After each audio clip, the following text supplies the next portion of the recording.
Насловна страна на денешниот дневник.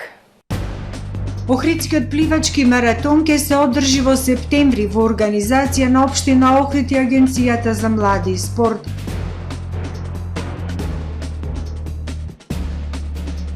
Затворениот пливачки базен во Охрид се очекува да биде завршен во април идната година.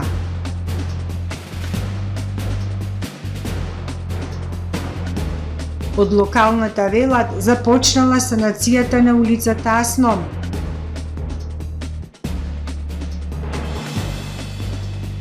Расте наплатата на туристичката такса во Струга.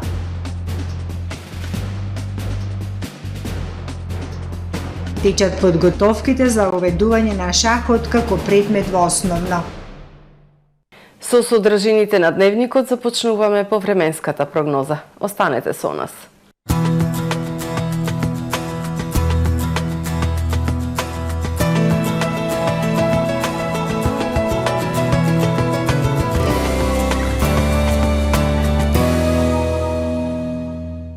Во Охрид денес имавме претежно сончево и многу топло време со појава на локална облачност и услови за дожд во попладневните часови. Максималната дневна температура достигна до 34 степени. Во сабота во Централна Европа и на Балканскиот полуостров ќе превладува нестабилно време со врнежи од дожд и грамотевици и посвежо со пад на температурите. Врнежи од дожд се очекуваат и на Британските острови и на југ од Скандинавија. Во останатите предели од стариот континент ќе превладува претежно сончево и топло време со локална облачност. На Балканскиот полуостров утре умерено облачно и нестабилно време со врнежи од дожд и грамотевици. Ќе биде посвежо со пад на температурите кои ќе се движат во интервал од 26 до 35 степени. Локално се очекуваат пообилни врнежи од дожд, некаде и до 20 литри на метар квадратен. Во Македонија во сабота ќе преовладува умерено облачно и нестабилно време со врнежи од дожд и грамотевици и засилен ветер. Во попладневните и во вечерните часови се очекуваат пообилни врнежи, локално и над 15 литри. Ќе дува до умерен југоисточен и југозападен ветер со брзина до 15 км на час. Минималните температури ќе бидат во пораст и ќе се движат од 14 до 23 степени, додека пак максималните дневни температури ќе бидат во опаѓање и ќе достигнат до 25, односно до 36 степени. УВ индексот ќе има вредност 4. Во Охрид во сабота ќе превладува умерено облачно и нестабилно време со врнежи од дожд, ветровито и свежо со пад на дневните температури. Утринската температура од 19 степени, додека пак дневната ќе достигне до 30 степени. Во недела, понеделник и вторник ќе превладува умерено облачно и нестабилно време со врнежи од дожд, ветровито и свежо со пад на температурите.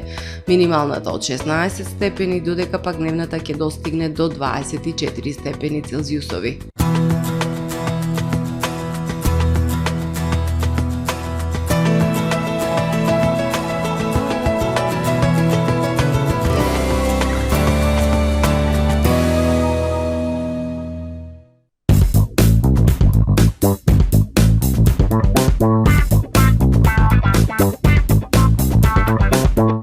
Добре дојдовте во светот на Кармен Бау Центар.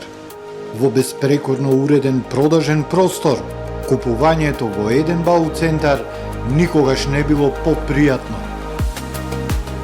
Со гордост ви го представуваме нашиот шоурум Мараци со најголем избор на плочки од Мараци и санитарија од светски познатите брендови Грое, Колпасан, Идеал Стандард, Рока, Унитас. На располагање ви е нашиот архитект кој ќе ви помогне во осмислување на вашиот проект.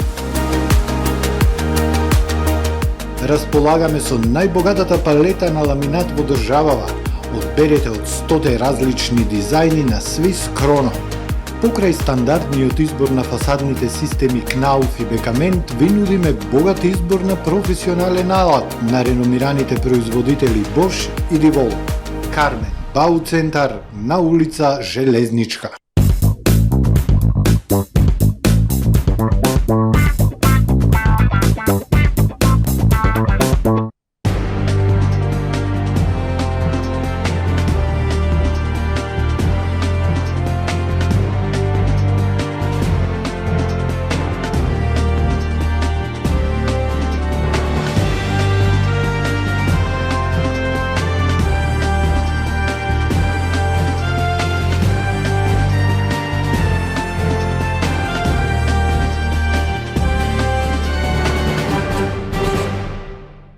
Добар ден. Прво издание на Дневникот на ТВМ.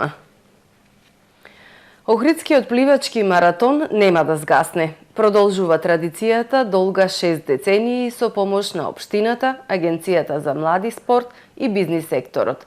Обезбедени се средства за награден фонд и патни трошоци за пливачите.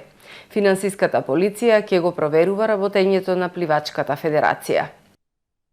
Традицијата нема да згасне, ќе има Охридски пливачки маратон, најави Охридскиот градоначелник Кирил Пецаков. Охридскиот маратон, кој има 6-децениска традиција, ќе се одржи на 10 и 11 септември. Во одржувањето на оваа спортска манифестација животот го вложиле плејада охридски пливачи и биле надминати многу проблеми. Се најде спас за одржување на маратонот после вчерашниот координативен состанок на општината со пливачките клубови, контактите со Агенцијата за млади и спорт и понудената помош од бизнис заедницата од градот и надвор, рече Охридскиот градоначелник Пецаков. Наградниот фонд на Охридскиот пливачки маратон од 10.000 евра ќе биде покриен од страна на Агенцијата за млади и спорт, а сиот останат трошок поврзан со одржувањето на маратонот.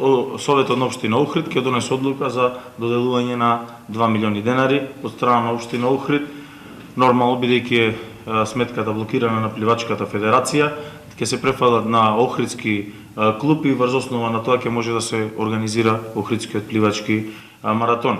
Иднината на Охридскиот пливачки маратон е светла и од наредната година општина Охрид ќе продолжи со поддршка. Маратонот ќе го врати поранешниот сјај и популарност.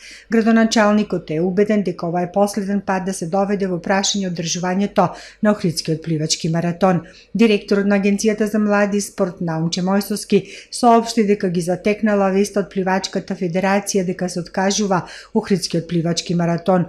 Долговите и блокираната сметка во Пливачката федерација се од 2012 година и од тогаш долгот од 45.000 евра со камати е стигнат до 70-80.000 евра, кажа Мојсовски, додаде дека ќе се бара одговорност. Имаше можност, јас истото му кажував на новиот председател, јас со маленко фатив дали месец дена кога се го назначија, нели од суд дојде дека е тој председател, јас кажав секој нов председател кој треба да биде на таа федерација, кој сака да е председател на таа федерација, мора да се позанимава со стариот долг. Зошто? Зашто да, агенцијата или државата може да го помага. Новиот дел кој е поврзан со пливачите, со настапите на европско, на светско и Охридскиот маратон, али стари долгови законски ние не смееме да покриваме. Денес јас тоа исто го разговарав и со градоначалников и со председател на пливачка. Тие викаат, ние стари долгови не плаќаме. Ја не знам, викам, зошто се нафативте да бидете председател, ако стари долгови не наплаќате. По сите веќе влезе на финансова полиција. Од Агенцијата за млади и спорт заедно со државата уверуваат и понатака ќе обезбедуваат средства за одржување на Охридскиот пливачки маратон. Исто така има најави дека од оваа есен и општината ќе се вклучи во обезбедување финансиска поддршка за негово одржување и обезбедување на средства за неисплатениот награден фонд за маратонците победници во трките во изминатите 2 години. Од 1 септември ќе продолжат градежните работи на затворениот пливачки базен во Охрид и се очекува да биде готов до април идната година, изјави директорот на Агенцијата за млади и спорт Наумче Мојсовски. Базенот започна да се гради во ноември 2015 година и требаше да биде завршен до почетокот на 2018 година, но рокот на 2 пати беше продолжуван. Последните 6-8 месеци имаме проблем со инвеститорот. Не знам колку сте познаени. Да, имаше прошли работи, некој беше во притвор. Главниот човек кој е во таа функција беше во притвор. Сега пред 7 до 10 дена излезе. Имавме одма состанок и презедо врските. Веќе се самиот надзор го сменавме, пошто не сакаше да биде повеќе надзор на тоа, пошто чекаше многу човекот додека е во притвор. Го сменавме надзорот и се надевам дека од 1 септември почнуваме јако и ни дадо гаранција дека до март, април ќе биде готов базен. Тој 70% е веќе готов, треба да се донеси корито да се монтира и веќе се горе направени, нели, просториите, поделено е, трибините, челичната и бетонската конструкција веќе е готова, само финесите и внатрешниот дел со струјата веќе е поставена, така да многу малце фали за да се направи. Се надевам дека ќе биде за многу брзо, заедно со Струшкиот базен. Струшкиот се збори дека ќе биде за декември, јануар, све пред време, така да се надевам дека нема да имаме повеќе немили настани од страна на изведувачот, кој ова трае веќе 8 години. Инвеститорот кој при градење на станбен објект предизвика оштетување на улицата Асном и на водоводната мрежа, започнал со санација на причинатата штета, велат од локалната самоуправа. До редакцијата на ТВМ во рубриката Ти си твојот град пристигнаа реакција од граѓани дека на улицата Асном, на локацијата каде што поради градежни зафати за изградба на станбен објект беа предизвикани оштетувања на тротоарот, коловозот и водоводната мрежа, повторно се гради. На 15 јули, општинските надлежни служби извршија увид и интервенција на улица Асном поради неправилности во градежните работи на заеднички станбен објект, при што било утврдено дека инвеститорот гради спротивно од одобрението за градење, узурпирал дел од соседната катастарска парцела и направил големо оштетување на улицата и водоводната мрежа. Градежен инспектор тогаш издаде решение за прекин на изградбата и за надомест на причинетата штета. Дел од улицата од тогаш до денес е затворен за сообраќај. ТВМ пред еден месец побара информација од локалната кога ќе започне санацијата на причинетата штета на таа локација, но не добивме одговор. Денеска повторно се обративме до локалната со прашање дали градежните активности на локацијата се непочитување на решението за прекин на градење од страна на инвеститорот или пак се започнати активности за санација. Од општина Охрид со одговор дека инвеститорот вршел градежни активности на парцела со уредна документација, додека пак што се однесува на проблемот со соседната парцела, таму немало градежни активности. Согласно издадените решенија од страна на надлежните служби, инвеститорот вршел санација на причинетата штета на коловозот и на водоводната мрежа. Расте наплатата на туристичката такса во Струга, но се уште има затајувачи и диви станоиздавачи. Лани општината инкасирала околу 3,5 милиони денари.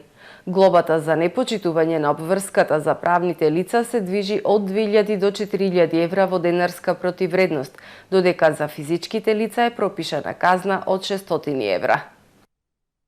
Се зголемува наплатата на туристичка такса во Струга, за разлика од минатите години, кога голем број хотели и приватни станоиздавачи ја затајуваа оваа давачка, наплатата расте. Само лани од туристичка такса Струга инкасирала околу 60.000 евра, но се уште има станоиздавачи и хотели кои нецелосно ги пријавуваат гостите. Од општината велат го спроведуваат законот со засилени инспекциски контроли. Можам да ви кажам сега за 2021 година, пошто сега сме уште во сезоната и не можеме да даваме изјави или крајни резултати за оваа година, но за лани може да кажеме дека се собрани над 3,5 милиони денари и секако дека сите беа наменети за програмата за туризам за општина Струга и ние се трудиме дека секако година ќе даваме подобра понуда. Иста туристичка такса во износ од 40 динари по лице на ден плаќаат и големите хотели и апартманите во земјава. Има приватни станоиздавачи кои воопшто не се категоризирани и на диво сместуваат гости без да плаќаат никакви давачки. Во територијата на општина Струга се категоризирани 120 приватни субјекти кои секако дека нудат услуги за акомодација на туристи и процесот на категоризација продолжува. Значи, ако има побарувачка, има екипа која врши категоризацијата според потребите. Според законот за такса за привремен престој, сместувачите се должни да платат туристичка такса по лице за остварено ноќевање. Глобата за непочитување на обврската за правните лица се движи од 2000 до 4000 евра во динарска противредност, додека за физичките лица е пропишана казна од 600 евра. Шахот е нов изборен предмет во основните училишта за предстојната учебна година во Македонија. Течат подготвителни активности за имплементација на наставната програма со која низ игра ќе се развива интелектот на децата и логичкото размислување. Шахот од септември ќе биде на листата на изборни предмети во основните училишта во Македонија за децата од прво и второ одделение. Сега течат финалните подготовки за имплементација на наставните програми, вели Зоран Стојчевски, член на управен одбор на Шаховската федерација на Македонија. а во наредниот период ќе бидат организирани обуки за учителите од сертифицирани тренери на Светската шаховска федерација низ цела Македонија. Не чека напорна работа, не чека напорна работа во овој период. Ние ги привршуваме и маркетиншките материјали за самата дејност, методологијата, деталната методологија на час по час за целата учебна година, која што ќе биде презентирана на потенцијалните наставници, односно учителки во прво и второ одделение. Се работи за модерна програма која што е конципирана на основа на позитивните искуства пред се на Полска и Англија, според која шахот ќе биде средство, односно начин како децата низ игра да научат да размислуваат и да бидат подобри личности, истакнува Стојчевски. Резултатите очекуваме да бидат слични како во Ерменија, која беше пионер во имплементација на шах во школите, таму е дури задолжителен предмет од прво до 8 одделение.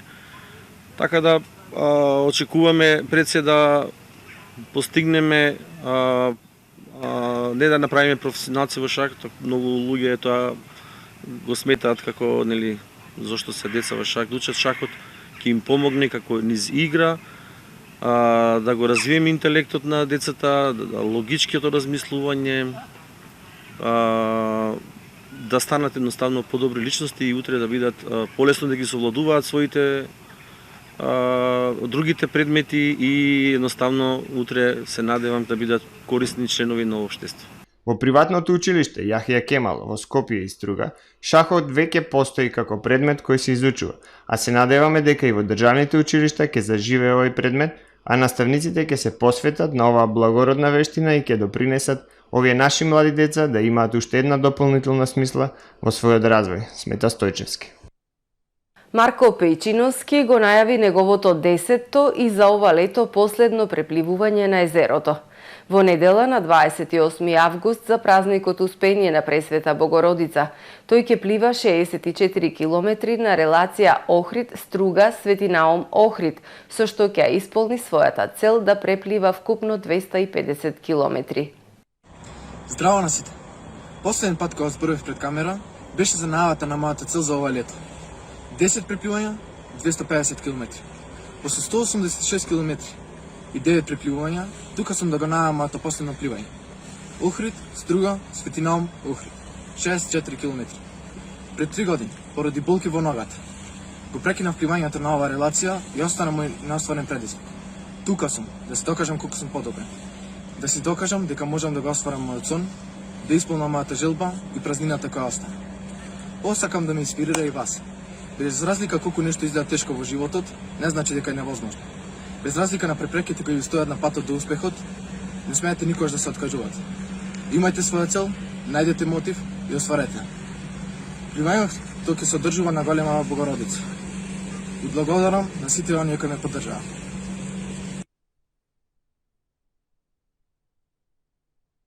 Повторно постари граѓани жртви на измами по телефон.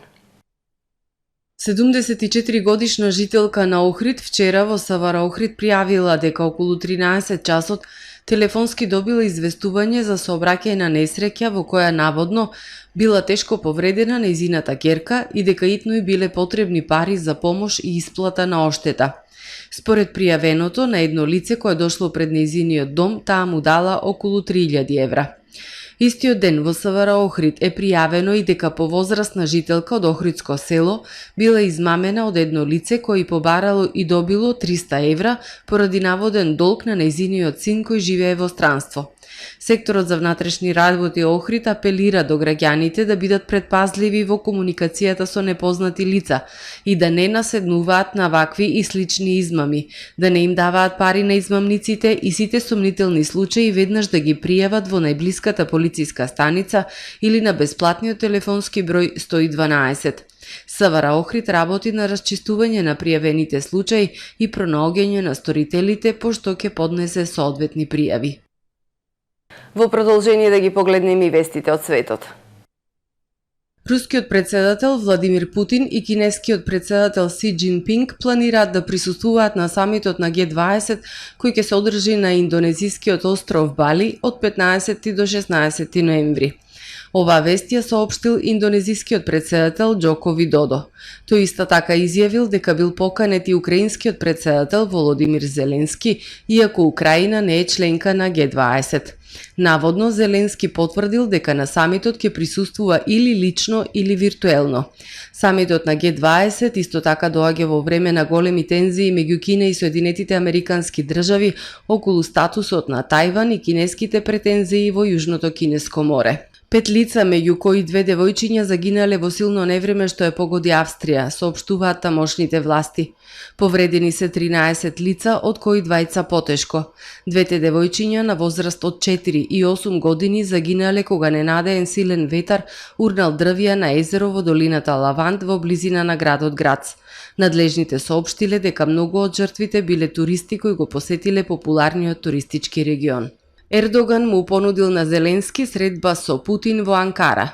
Тој рече дека планирал да разговара со Путин за ситуацијата во нуклеарната централа Запорожје и да побара од него да преземе конкретни мерки. Ердоган рече дека Меѓународната агенција за атомска енергија треба внимателно да ја следи ситуацијата и да преземе одредена одговорност за тоа што треба да се направи. Не сакаме да доживееме уште еден Чернобил. За ова прашање ќе разговараме со почитуваниот господин Путин и особено ќе го прашаме за тоа како Русија би придонела во овој важен чекор кон светскиот мир, изјавил Ердоган пред новинарите. Транспортен хаос во Лондон, штрајк на вработените во метрото и автобусите поради платите, пензиите и условите за работа. Сите лондонски подземни и надземни железнички линии се целосно или делумно во прекин, а десетици автобуски линии во западниот дел на градот не се обраќаат, објави Транспорт за Лондон. Штрајкот се очекува да трае и денеска и утре. Почитувани гледачи, тука е крајот на првиот дневник на ТВМ. Ви благодарам за вниманието. Пријатно.